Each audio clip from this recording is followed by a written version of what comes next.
Hello and welcome. My name is Sheep Thief, and today I'll be coming at you with the review of our Imperator Rome single-player computer game gameplay playthrough. Welcome to the review of our Imperator Royal Parthia YouTube Let's Play series. So,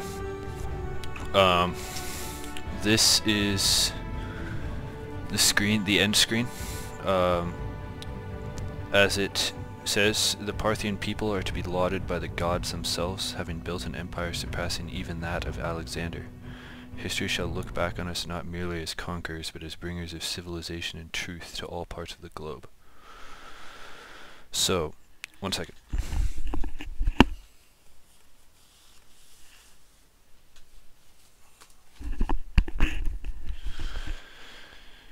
Yeah, what a journey it has been, truly. There's a lot I want to say. What I'm going to do is continue in observer mode so that we can take a look at the world. But yeah, look at this cool art. It says that our empire surpassed even that of Alexander. I think it's at our height. Maybe in terms of raw size, when we had all of the Ganges and the Indus, we had Mesopotamia, all of Iran, but we did not have the Near East. We did not have all of Anatolia, and we definitely did not have all of Greece and Macedon. So I think that's a little questionable. And it's certainly questionable in terms of defeating everyone on the map, everyone in the known world. So maybe that's an overstatement, but we did do great things. We did great things. Yeah, so let's continue in observer mode. This is where we're at. I did have to load the autosave because I saved it so that we could continue playing. And then I've made another one, or this one, for observing. Yeah, so this is where we are. I'll give a brief synopsis of our history. We started in the North Iranian steppe over here. I think for anyone who is so what I'm going to do is divide this into two sections.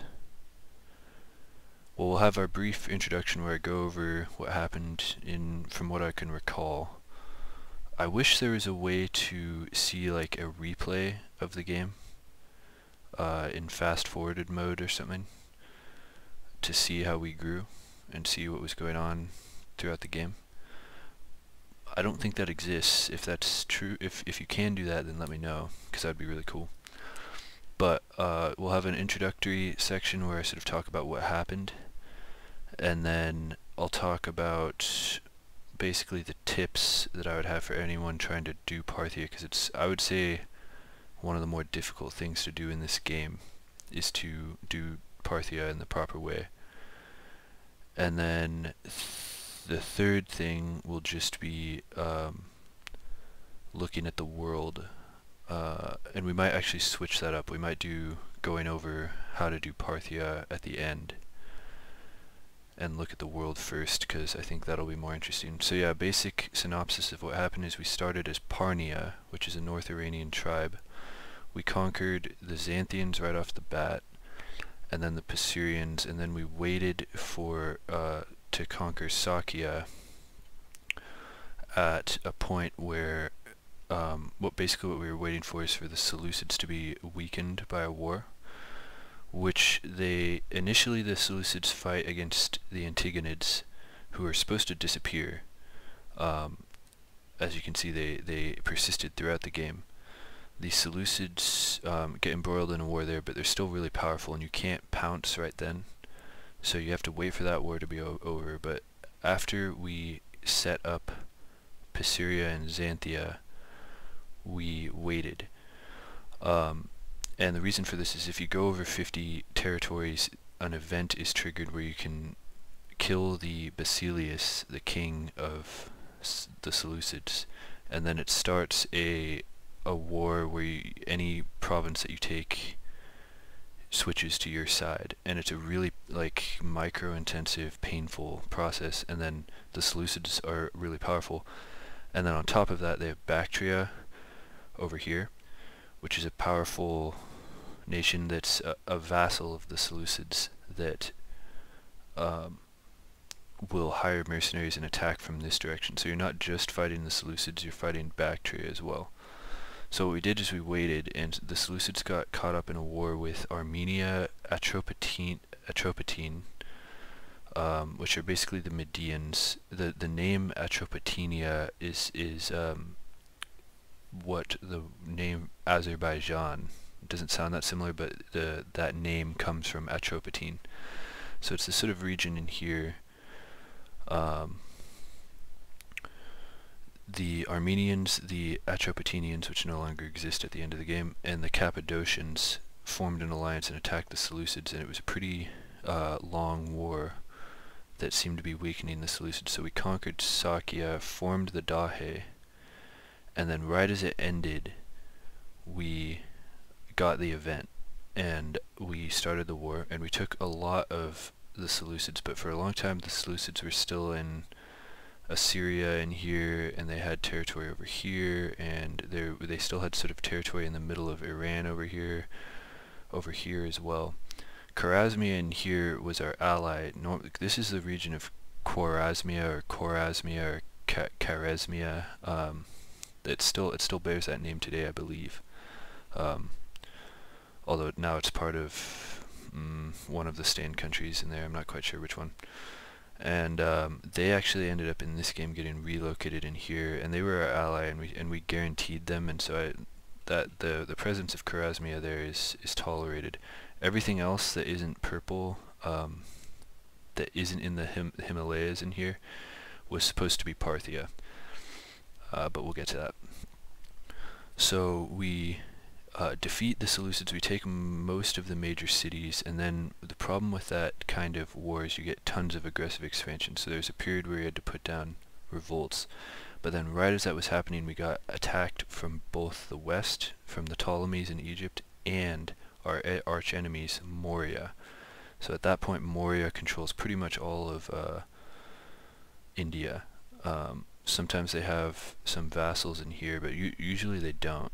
And then Dravida controls this thing in here. So when I refer to the Dravidians, it's actually not at all correct. This is Dravida, which is where the word Dravidian comes from, is there's a nation down here in history called Dravida.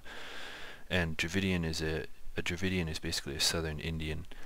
And I'm just sort of memeing by calling them all Dravidians because it kind of makes people from India mad, because it's an intentional incorrect misnomer, I guess. These would probably more likely be called, more accurately be called Hindis. And then of course, as you can see, there are a ton of sub-ethnicities that exist within India. That it's a labyrinth of ethnography. But yeah, when I refer to the Dravidians throughout the series, I'm talking about Maurya, which is an empire founded by Chandragupta, who is a late contemporary of Alexander.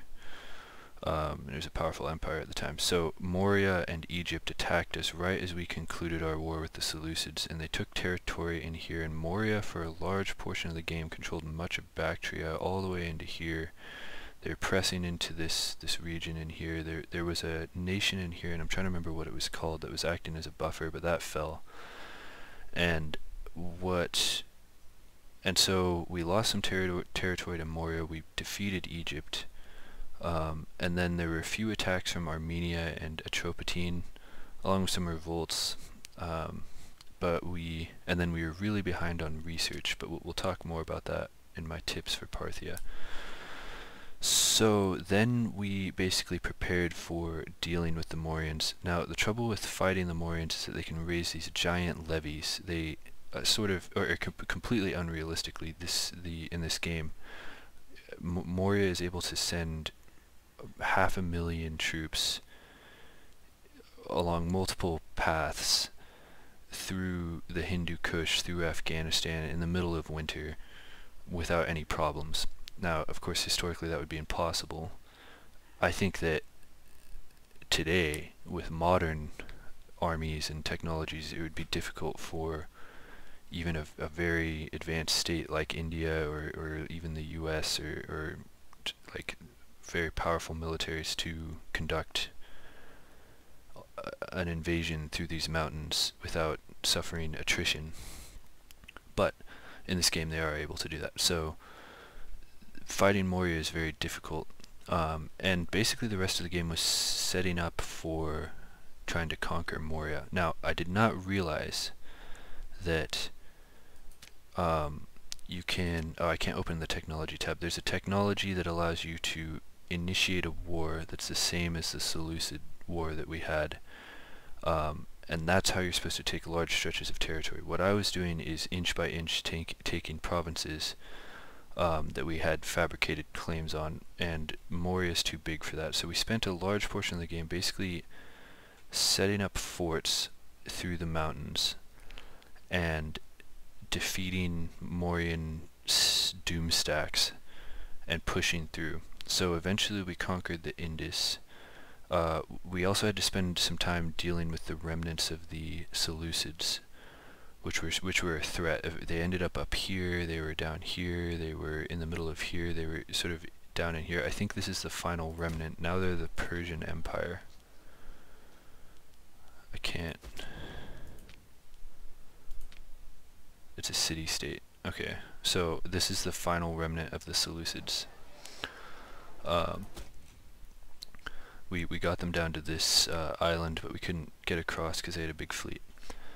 But then we focused on the Mauryans, and we took the Indus, and we were on, and multiple times we basically conquered the whole thing, and I didn't understand how to take the territory. I was like, am I really supposed to do this just inch by inch, having a 10-year long treaty after each war?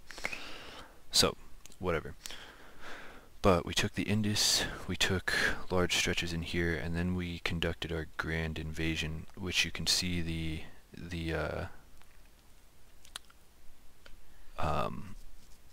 remnants of. We conquered the Ganges, we pushed down into central, we subjugated these vassal states of the Mauryans, and we were pushing down here, and then the great tragic coup de grace of the series was that Dravida declared war on Moria. It didn't even conquer them, but somehow managed to make them their tributary, their vassal, and that for some reason caused our war to end without us having any say, which you know, again, is sort of stupid. I think realistically we'd be like, I don't care about your treaty, we're going to continue to attack, but the mechanics are what they are. And we'd conducted such atrocities against the subcontinent that I felt it was a sort of a moment of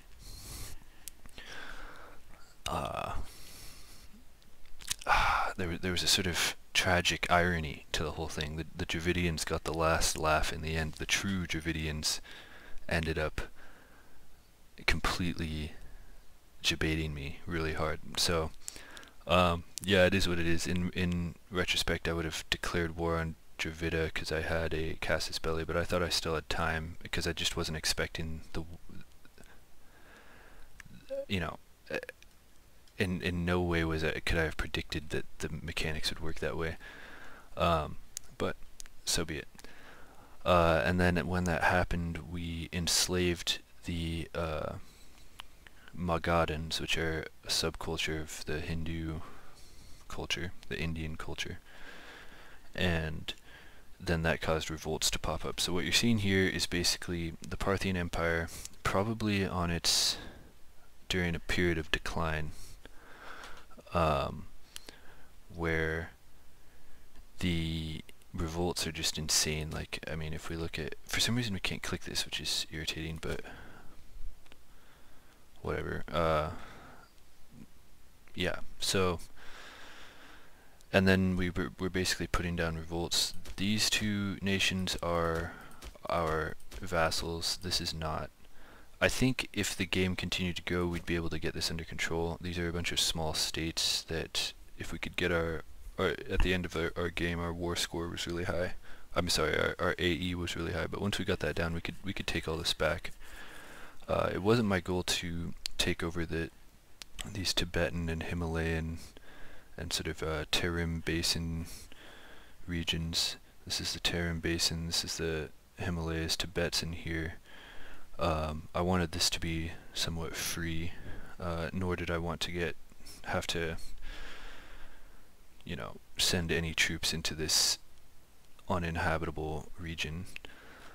But I did want to have all of the subcontinent be Parthia, but we failed, and that's how it goes. We did, yeah, so what I'll do now is talk about the rest of the map, because I really wish I could see a replay, because so much interesting things happening. That Carthage is controlled by Rome, but Carthaginian remnants are, look, they're still, oh wait, that looks like a civil war.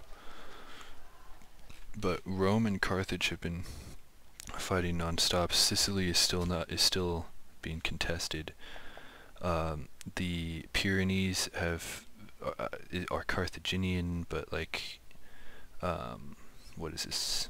Cisalpine Gaul is a total mess, sort of Roman controlled. Gaul is generally fractured.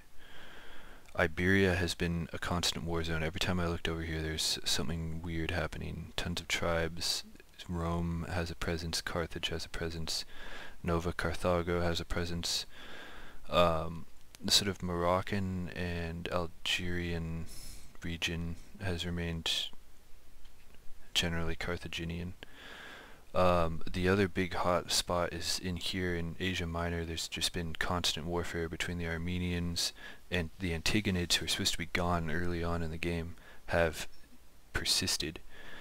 Egypt has held onto its territory. There have been a lot of civil wars, at least the notifications have seemed to indicate that. Egypt is all the way up in the Bosporus. You've got Egypt in Romania over here. You've got, again, Armenia and Atropatene were constantly fighting. Armenia has remained pretty persistently strong. We even had to fight them once or twice. Yeah, so this is a big hotspot. And then the other interesting thing is out here, both in Germany and England, there are dominant tribes. We've got the Boii, who I guess have formed Bohemia. I don't know how they do that, but I guess that's an option for them. But that's a pretty big German state in there. Still pretty chaotic in here. But then England, as the Brigantians have unified England. So that's not how things went historically, and interesting. So yeah, the whole map is pretty messed up. Judea was a pretty big player for a lot of this. Down here, Kush, I don't know what was going on in here, but it looks like Kush is pretty big. Gera has remained independent. And yeah, that's pretty much what's going on the map. Yeah, I'm sort of tempted to just let it play now for fun. But, well, actually I shouldn't, just in case something weird happens with Parthia, but let's just say we are, let's look at the scores. I know oh, we can't. This observer mode is a little questionable, but yeah, that's what's going on in the world. So now I'll just talk about, in terms of playing Parthia for anyone who wants to do it. The beginning needs to be really precise. Like, you can't go over 50 territories. I would recommend getting Xanthia under control, because they can field big armies, and it's good to deal with them early. And it'll just give you sort of a buff in the beginning, some extra territories. There's this, actually there aren't any cities, but there's a fort here that's pretty useful. And yeah, it kind of makes you the dominant power amongst these tribes in here. Pisuria is really easy to take.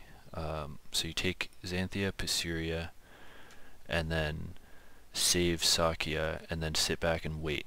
And it's painful. You have to wait. I think I might have waited up to 50 years.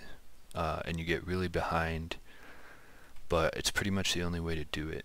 You have to wait for the Seleucids to be weak, and you also need a bunch of money for multiple mercenaries.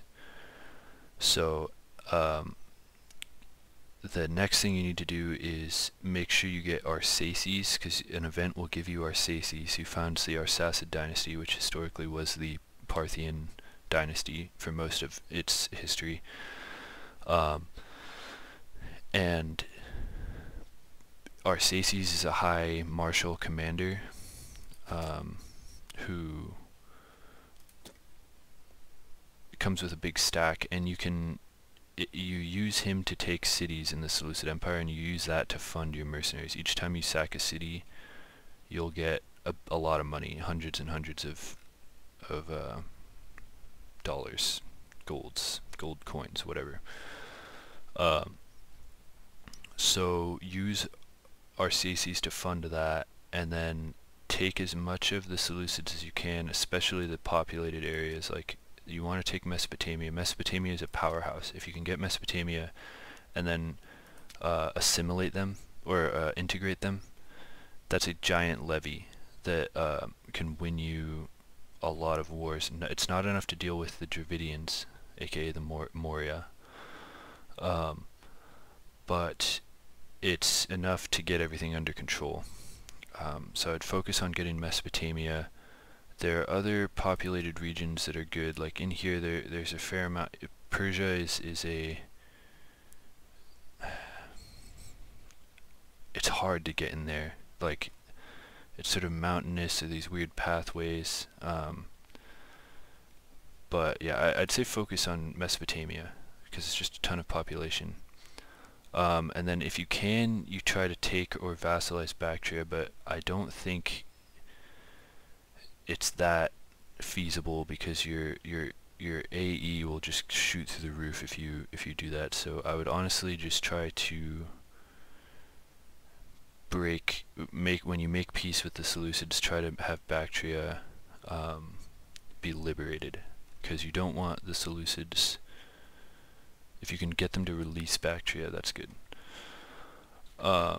Then what I'd say is, for dealing with Moria, what you need is a legion, and I don't think you really need more than one legion, so I wouldn't go down the cohorts route, going down the technology tree, getting to cohorts. You really just need the one legion, which you can get by just passing a law, and you want it to be heavy cav, because all of your Persian military traditions are heavy cav and horse archer related, so you want it to be heavy cav and horse archers.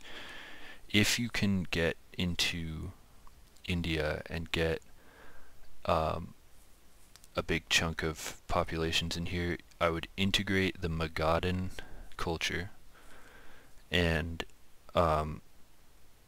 then you can spec into the Indian traditions, and you can get elephants that are really good. And if you can get, so basically your ulti legion will be elephants, horse archers, heavy cav, which is cool. Like, that's sick. And then it will also just dab on huge giant stacks of Mauryan levies, which are mostly archers. So yeah, you want to get a legion to deal with Moria. The other way to deal with Moria is you want to get like level 3 forts all in these areas. As you creep into Moria, set up level 3 forts, and they will attack them, and it makes it so they don't sort of slip in through here and overwhelm you. So as you're pushing against them, level 3 forts. The other thing is, the whole problem with this playthrough was that I didn't get the technology, which is called like by the tip of the spear, and it might have had its name changed from Veni Vidi Vici. I'm not quite sure what was going on there, but one sec, take a sip of water.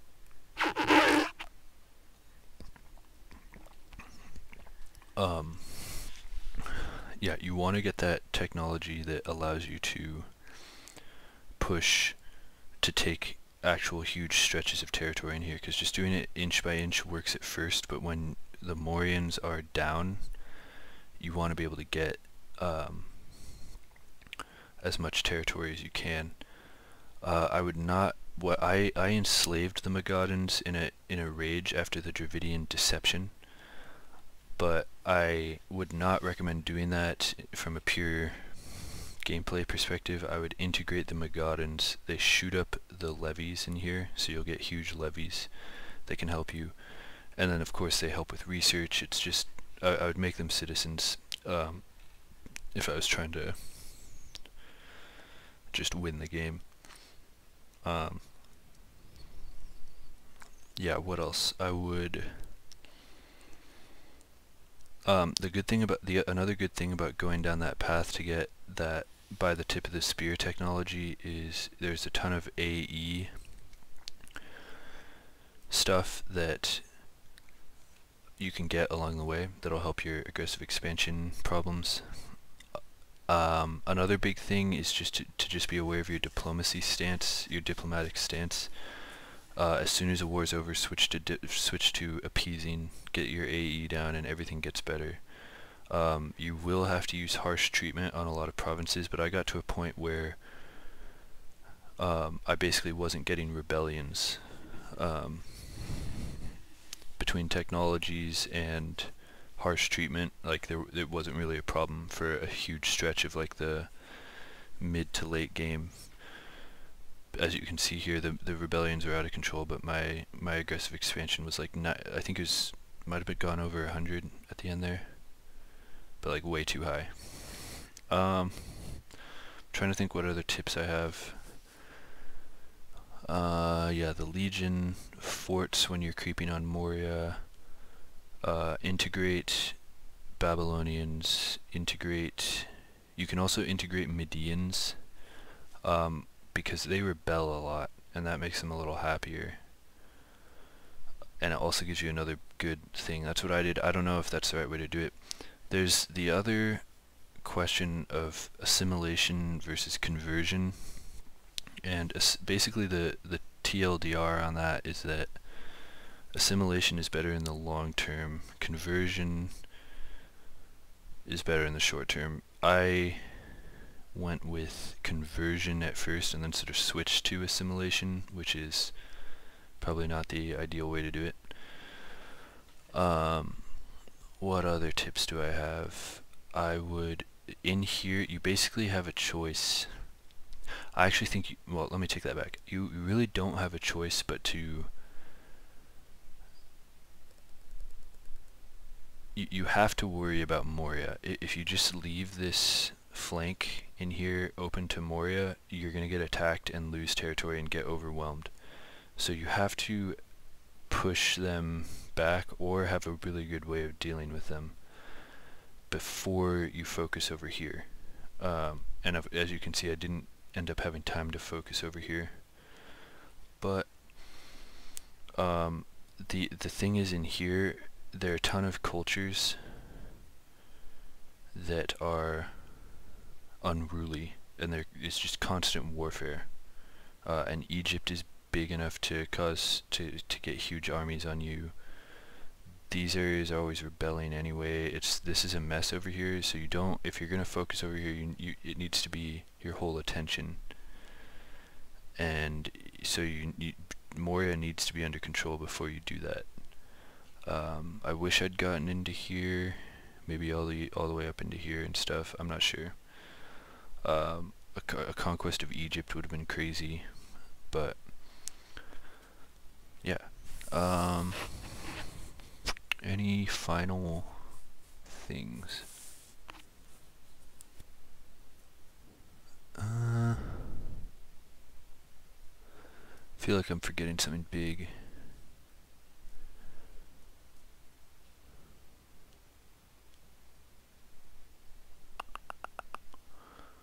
I don't think so. One thing I kind of neglected in the end is just alliances, like having Armenia helping me push in here. If you can get an ally or two to help you with Moria, That's good. The thing is, none of them are nearby. It's probably one of the main reasons Moria is good is they just have this free flank. They have like one. These never cause any problems for Moria. Dravida can, but it's out of your diplomatic range. So maybe if you maxed out your diplomatic range, you might be able to get Dravida on your side. But